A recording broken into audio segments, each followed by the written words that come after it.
오늘은 성령이 아니고서는 이란 제목으로 함께 말씀을 나누겠습니다. 이 초대교회는 원래 갈릴리 출신의 정말 어부들 그리고 소수의 사람들이 모여서 시작된 교회였습니다. 이들은 학식도 짧았고 또 가지고 있는 재산이나 사회적 지위도 한없이 부족한 사람들이었습니다. 게다가 그들의 모임은 초라하기 그지 없는 모임이었음에도 불구하고 이들은 능력 있는 전도를 통해 교회를 부흥시키고 또 오늘날에 있는 기독교를 세우게 했습니다. 그 놀라운 변화가 어디서부터 일어났는가?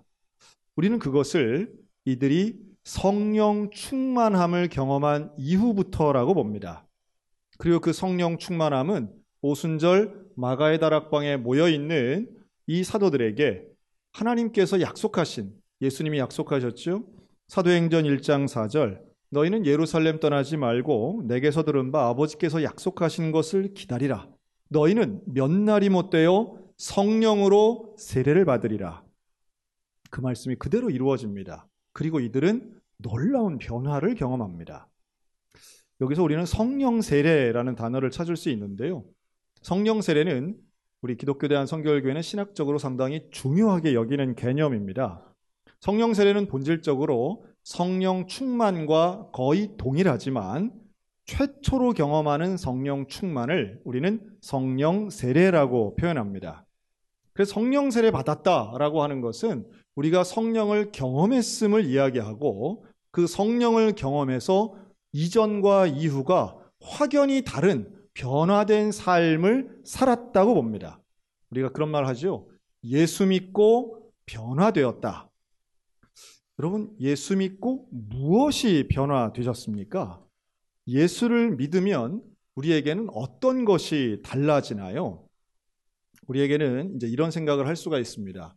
예수 믿고 달라지는 게 사람마다 다르다 이렇게 생각할 수도 있어요. 그런 부분들이 있습니다. 생활적인 면, 혹시 비윤리적이었다가 윤리적으로 바뀐다 이런 개념에서 사람들마다 변화하는 부분이 다른 게 분명히 존재는 합니다. 하지만 원칙적으로 예수 믿고 변화된 것은 동일한 부분이 있어야 된다는 거예요. 그렇죠? 누구에게나 원리로 설명하려면 예외 없이 누구에게나 적용하는 변화가 있어야 하는데 이 성령 세례는 바로 그 부분을 설명할 수 있습니다.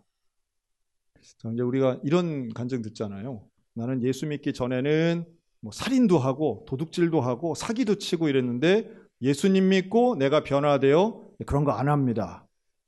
그럼 이렇게 한번 질문해 볼까요? 여러분 예수 믿기 전에 살인해 보신 분 얼마나 계십니까? 여기 그런 분 별로 없잖아요. 우리가 예수 믿고 변화된 윤리적인 삶이라고 하는 건 사실 그렇게 큰 엄청난 범죄를 지었다가 한 게 아닌 지극히 개인적인 수준에서의 스스로 거짓말했어요. 이런 정도 아니겠어요? 음란한 마음을 품었어요. 이런 것들 정도일 텐데 그렇다면 우리가 말하는 예수 믿기 전과 후가 변화되었다라고 할 때 그 변화는 어떤 공통분모가 있을까라는 거예요. 우리는 오늘 이 고린도전서는 물론이고 신약 성경 전체를 통해 사실은 사도들의 삶을 보면 명확해집니다. 성령을 받기 이전과 이후의 삶이 달라요. 어떻게 다르냐? 이전에는 제자들에게 얼마든지 연약한 모습이 나오는데요. 성령 세례 받은 이후에는 용사로 돌변합니다. 복음을 전파하는데 주저함이 없어요. 그 차이가 무엇일까? 제가 이렇게 한번 내가 과연 성령 충만을 받은 적이 있는가? 성령 세례 받았는가 하는 것을 분별하는 방법 한 가지를 제시합니다. 이 질문에 스스로 깊이 묵상하고 자답하게 되면 내가 예수를 믿는다고는 했지만 성령을 아직 못 받았구나. 혹은 내가 성령 받았구나. 받았었는데 내가 그거를 구체적으로 설명을 못하는구나. 이 차이가 확실히 느껴지실 겁니다. 제자들과 사도들이 증명하고 지금까지 성령 세례를 받은 그 누구도 예외 없이 적용되는 원리가 있습니다. 그것은 성령 세례 받은 이후에는 그 어떤 고난과 핍박과 유혹이 올지라도 예수가 나의 구원자이심을 바꾸지 않습니다. 할렐루야. 이게 차이예요. 이게 변화예요. 복음서에 나오는 제자들은 말로 뭐라고 했느냐 하면 주는 그리스도시요 살아계신 하나님의 아들이십니다 라고 분명히 고백합니다. 기적을 봅니다. 죽은 자가 살아나고 오병이어를 봅니다. 체험을 합니다. 그런데 배신합니다. 예수를 부인합니다. 그런데 복음서에 나오는 그 사도들이 사도행전으로 가면 달라져요. 바로 성령 세례를 경험한 이후에는 그 어떤 핍박이나 위협이나 유혹 앞에서 죽을지언정 예수를 부인하지 않습니다. 예외 없이 끝까지 사도의 삶을, 복음 전도자의 삶을 살아갑니다. 여러분, 이것이 성령 받은 사람의 변함없는, 예외 없는 원리인 것을 믿으시기 바랍니다. 그렇다면 우리가 현장에서 보여지는 이런 표현들이 있습니다. 예를 들면 자기 자녀에 대한 이야기죠. 우리 애가 어릴 때는 신앙이 좋았는데 커서 지금은 잠깐 교회를 떠나 있어요. 이런 말씀하실 때가 있습니다. 여기서 잘못된 건 뭘까요? 어릴 때 신앙이 좋았는데 라고 하는 표현입니다. 이 말은요, 정확하게 얘기한다면 교회 생활을 잘한 겁니다. 정확하게 얘기하면 교회의 권위에 순종했던 거예요. 그것도 잘못된 건 아니, 잘한 거예요. 하지만 성령 받지 아니하면 아무리 내가 열심히 착하게 성실하게 했다 할지라도 유혹이 오거나 핍박이 오거나 상황이 달라지면 흔들린다는 거예요. 교육이 중요합니다. 예배가 소중합니다. 우리의 노력이 참 소중합니다. 그러나 인간의 노력보다 더 높은 곳에 더 중요한 것은 성령이 아니고서는 예수를 주라 고백하지 못한다는 원리예요. 사랑하는 성도 여러분, 성령 충만하시기를 주님의 이름으로 축원합니다. 성령을 사모하시기 바랍니다. 믿음은 내 의지로 되는 게 아닙니다. 믿음을 유지하는 것도 예수를 그리스도로 고백하는 것도 아니, 상황이 달라진 바로 그때에 가장 어려운 절벽 끝에 섰을 때에도 예수를 주라 시인하기 위해서 우리에게 필요한 건 성령의 충만이라는 거예요. 성령의 은혜가 임하게 되시기를 주님의 이름으로 축원합니다. 우리가 잘 아는 구절 있죠. 사도행전 1장 8절 오직 성령이 너희에게 임하시면 너희가 권능을 받고 사마리아와 온 유대와 땅끝까지 이르러 내 증인이 되리라. 여러분, 여기서 권능을 받는다고 말씀하지 않습니까? 성령이 임하면 권능을 받아요. 이 권능이 뭘까요? 이것이 바로 변치 않는 믿음의 권능입니다. 성령의 능력이 우리에게 임했을 때 무슨 마술을 피우는 게 아니에요. 갑자기 지능이 높아지는 게 아니에요. 변하지 않는, 어떤 상황에도 흔들리지 않는 예수를 주라 고백하고 시인하는 이 믿음의 권능, 성령의 충만함을 통하여 이 믿음의 권능을 경험하는 저와 여러분들 되셨으면 좋겠습니다. 그런데 이 고린도전서 12장, 오늘 읽은 말씀이잖아요. 여기에는 사도 바울이 고린도 교회를 향해서 가득히 적어놓은 4절 이하의 내용이 있는데 이게 바로 은사에 관련된 겁니다. 성령이 우리에게 주시는 선물이라고도 할 수 있고요. 이걸 카리스마라고 하는데 아주 특별한 은혜들입니다. 은사는 분명히 우리에게 참 소중하고 사모할 만한 것들입니다. 이 고린도전서 12장에는 9가지 은사가 나오는데요. 이 은사는 지혜의 은사, 지식의 은사, 믿음, 병 고치는 신유의 은사, 영분별, 방언, 통역의 은사, 협력, 행정의 은사까지 이 9개 은사가 얼마나 대단한 것들인지 몰라요. 우리가 은사하면 신령한 것을 생각합니다. 바울도 명확하게 얘기하죠. 너희들이 그 신령한 것 알았으면 좋겠다. 누렸으면 좋겠다. 여러분, 신앙생활 하다가 이런 신령한 은사들을 누린다는 건 참 귀한 경험들입니다. 특별히 이 은사들 중에 영분별, 방언, 통역, 신유 같은 것들은 우리 눈에 그대로 보여요. 너무 신비로워요. 이런 은사들은 그 자체만으로도 볼 때 경외감이 들어요. 야, 어떻게 저렇게 할 수가 있지? 참 대단하다. 그래서 이러한 은사들을 제대로 받은 분들 가운데에는 교회에서 그분들을 대단하게 인정하는 분위기가 있습니다. 그리고 실제로 우리가 한국개신교회에서는 이러한 신유나 방언의 은사를 통해 교회가 급성장한 사례들 참 많이 있습니다. 우리 신유의 은사가 우리 교회에 좀 많았으면 좋겠어요. 얼마나 아픈 분들이 많은지 몰라요. 그런데 이 신유의 은사를 현대신학에서는 의학의 발전을 포함하고 있습니다. 하나님이 지식과 지혜를 주셔서 의학이 발전해서 많은 질병을 고치게 된 것도 신유의 범주에 넣고 있습니다.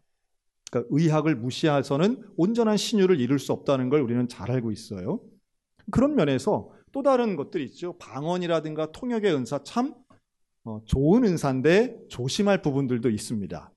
이미 많은 교단이나 또 교계에서 연구들을 많이 했어요. 그래서 정말 방언은 무엇인가 라고 하면 하늘의 언어고 하나님께 드리는 언어이긴 하지만 분명한 방언의 원래의 뜻은 과거 어느 시점이든 전 세계 어디든 분명히 의사소통이 되는 언어라고 하는 점입니다. 그런데 대부분의 우리 한국 개신교회에서 일어났던 방언의 은사의 많은 부분들은 특별한 문장을 이루거나 혹은 어느 지역에서 쓰임받았던 언어가 아닌 의성어나 의태어의 반복들이 많아요. 좀 쉽게 얘기하면 랄랄라 방언, 쎄쎄쎄 방언들이 여기에 들어가는 거죠.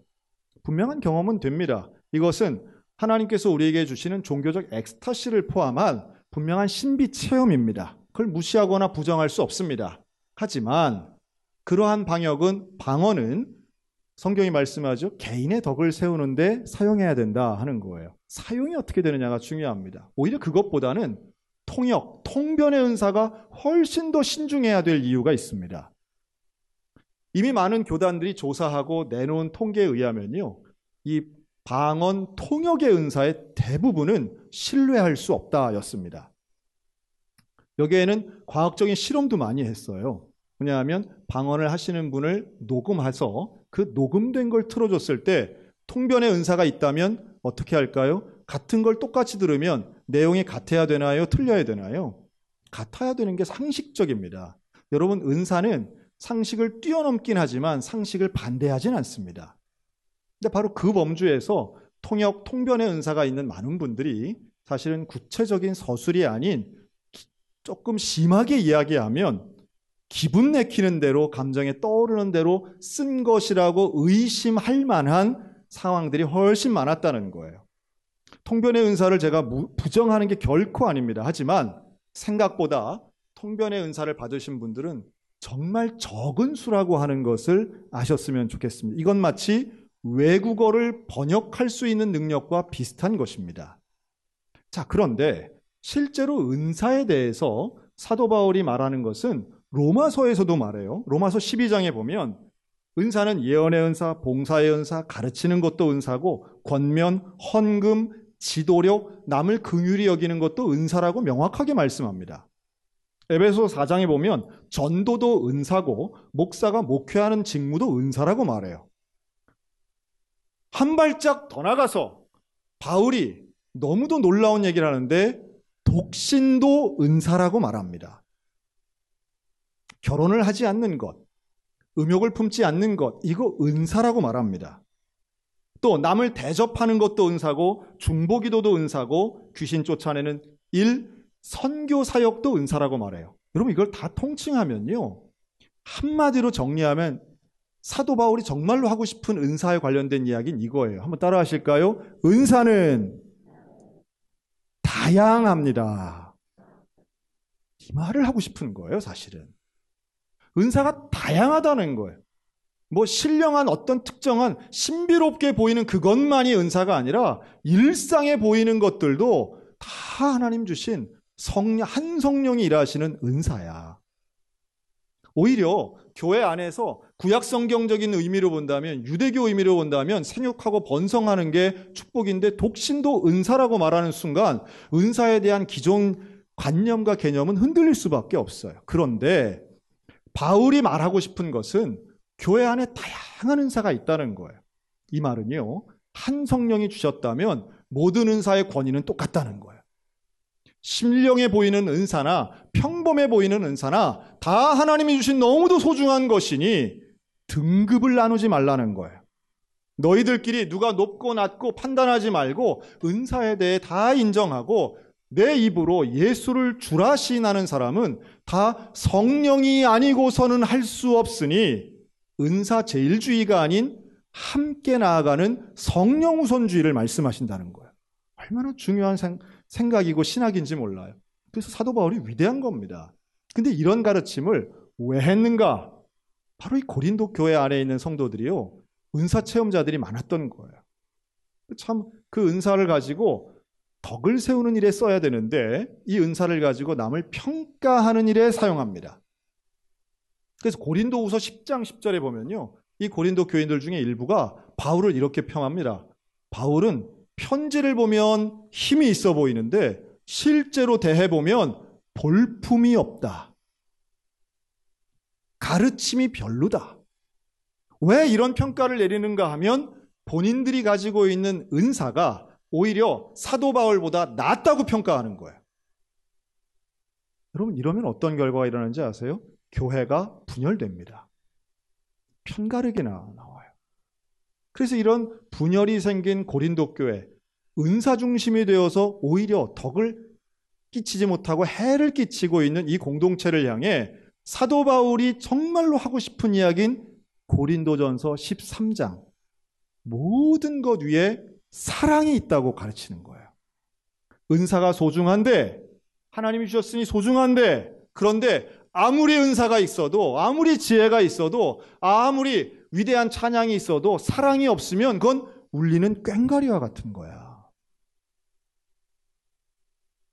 너희가 받은 그 은사에 대해 감사하고 교회 공동체를 위해서 온전히 써야지, 그걸 가지고 갈라치기 하고 남을 평가하고 사도를 무시하고 질서를 어지럽히는 것은 이건 교회 공동체를 무너뜨리는 일이라고 가르치고 있는 겁니다.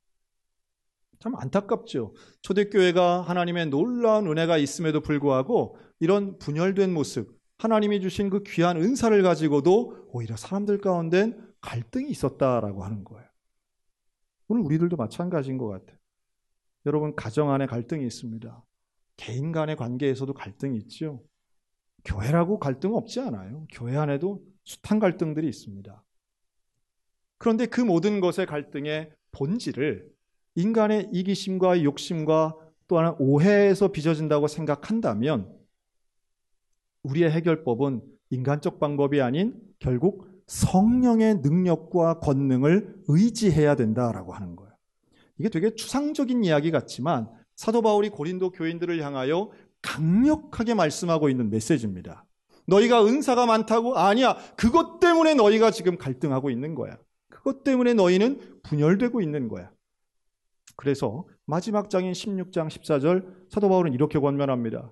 모든 일 위에 사랑으로 일해야 된다. 사랑으로 해야 된다.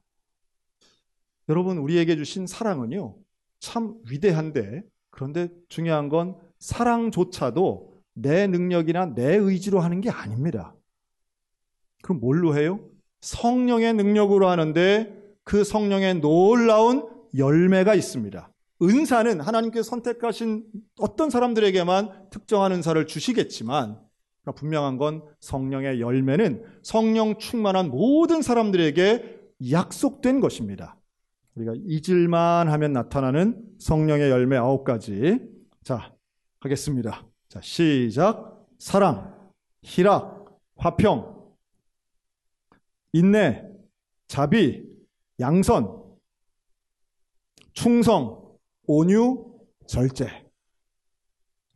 지금쯤이면 외울 때도 됐는데. 사랑, 희락, 화평, 인내, 자비, 양선, 충성, 온유, 절제. 여러분, 이 성령의 열매는 그냥 하늘에 떠 있는 추상적 개념이 아니라 예수를 믿고 성령을 받은 사람에게 약속된 열매예요. 여러분, 이 성령의 열매를 진심으로 사모하게 되시기를 주의 이름으로 축원합니다. 그게 예수 믿고 성령 받아 변화된 삶의 증거예요. 예수를 믿었더니 이런 복을 받았다. 여러분, 복과 열매를 혼동하지 않으셨으면 좋겠습니다. 복은 예외가 있습니다. 복은 예외가 있어요. 복은 다양해요. 어떤 사람은 장수의 복을 누리기도 하고요. 어떤 분은 단명하실 수도 있어요. 복은, 그러한 복들은 받을 수도 있고 안 받을 수도 있어요. 이걸 가지고 불공정하다, 왜 저 사람은 주고 난 안 주냐, 이렇게 말할 수 없는 이유는 우리가 예수 믿고 받는 복은, 약속된 복은 단 하나뿐이에요. 예수 믿고 구원받는 복만 약속된 줄로 믿으시기 바랍니다. 나머지 복들은 부차적인 것들이에요. 예수 믿고 구원받았는데, 그런데 너무도 감사하게도 그 구원받은 사람들에게 약속된 열매가 있다는 거예요. 이건 반드시 맺어야 되는 거예요. 예수 믿은 사람이, 성령 받은 사람은 반드시 맺어야 하는 이 9가지 열매야말로 우리가 다른 어떤 것보다, 물질의 복이나 장수나 건강이나 출세나 형통보다도 더 중요한 건 이 성령의 9가지 열매라고 하는 거예요. 여러분, 살아가며 사랑과 희락과 화평은 얼마나 소중한지 몰라요. 그런데 그것은 상황이 아닌 성령의 열매라고 하는 사실입니다. 우리 모두에게 이 성령의 열매가 있으시기를 주의 이름으로 축원합니다. 그러려면 우리가 성령을 받아야 되겠죠. 여러분, 성령 받는 것은 너무도 명확한 거예요. 성령을 체험하는 건 체험이에요. 경험이에요. 이거는 의미가 아니라 체험되는 것입니다. 저는 오늘 이 시간 우리가 간절히 사모하고 말씀에 순종하여 기다렸던 그 사도들이 받은 성령의 역사가 오늘 우리 교회 가운데 일어나기를 주의 이름으로 축원합니다. 그래서 성령을 받아 권능을 받고 변함없는 믿음의 확신 가운데 서고, 성령께서 주시는 그 은사를 소망 가운데 덕을 세우며 사용해서 모든 일에 사랑으로 하는 성령의 열매를 맺는 성도들이 되시기를 주의 이름으로 축원합니다. 다른 어떤 것보다 성령의 열매는 우리에게 필요하고, 오늘 성령 강림 주일을 맞은 우리 모두에게 여러분, 눈 떠도 기도할 때 하나님 성령 주세요. 하나님 성령 충만하게 해주세요. 우리의 신앙의 선배들이 산꼭대기에 올라가서 그토록 외치는 건 다름 아닌 성령 충만이었음을 기억하시기 바랍니다. 우리가 온전히 성령 충만함을 이루면 우리를 통해 화평과 평화가 이루어지고 성령의 열매가 드러나면 우리는 진정한 의미의 사랑의 사도가 될 것이고, 그러면 가정도 변화되고 사회도 변화되고 이 나라와 이 민족도 온전한 하나님의 나라가 될 줄로 믿습니다. 그 성령을 온전히 사모하며 성령 세례, 성령 충만함을 받는 저와 여러분들 다 되시기를 주님의 이름으로 축원합니다.